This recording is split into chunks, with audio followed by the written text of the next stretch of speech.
Hi guys. Parodia magnifica මේ cactus එකට කියන්නේ Parodia magnifica කියලා. මේකේ ගොඩක් මල් වෙනවා. දැන් මේකේ නම් මල් 3යි තියෙන්නේ. මේකත් සාමාන්‍ය මේ මෙක්සිකෝ එකක් තමයි ඇමරිකන් රටවල ආසියානු රටවල. මේවටත් වැලි මිශ්‍ර පස තමයි යෝනේ. වතුර හොඳට අවුව ඕනේ. වැලි දෙකයි කොම්පෝස්ට් එකයි මිශ්‍ර පස තමයි යෝනේ. මේක දැන් අඩි එකට ආසන්නයි අවුරුදු 5ක් විතර ගියපු ගහක් මේ. දැන් දිගටම මල් එනවා. ඊට ඉස්සෙල්ලා මේ ළඟදී මල් පිපුණා.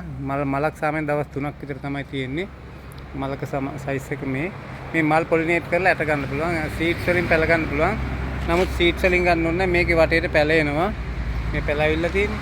මේ පැල මේ ගහම ගලවලා හරි පැලයක් මෙහෙම ගලවපුවම මේ පැලේ යටින් මුල් තියෙනවා. ඒක වෙන් කරලා වෙන පොට් එකකට මේවයි දාලා හදා ගන්න පුළුවන්. මේකේ පාට කීපයක් තියෙනවා. මයි ළඟ නම් තියෙන්නේ මේ වයිට් කලර් එකයි. ඊට පස්සේ ටිකක් පොඩ yellow වගේ මිශ්‍ර කලර් එකක් තියෙනවා.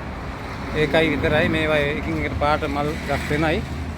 මේවටත් ඉතින් හොඳට අවුව 50-50 වගේ තියෙන්න ඕනේ. වතුර නම් ඉතින් සතියේ දවස් 4න් 5න් වතුර දාපුවාම ඇති. අඩි එකමාරක් විතර තමයි උස යන්නේ. Parodia magnifica කියලා තමයි කියන්නේ. බැලුන් කැක්ටස් කියලා සමහරු කියනවා. මේක හරි ලස්සනයි. මල් නැතත් ඉතින් ගස් ලස්සනයි.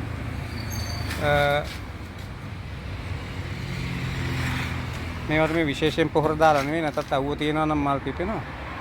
Parodia magnifica balloon cactus. සාමාන්‍ය අනිත් කැක්ටස් මිශ්‍රණයෙන් මේකට හරියනවා. දැන් මෙතන මල් පිපිලා තියෙන්නේ 3යි. මල්ක සයිස් එක තමයි මේ. හරි කොහොමද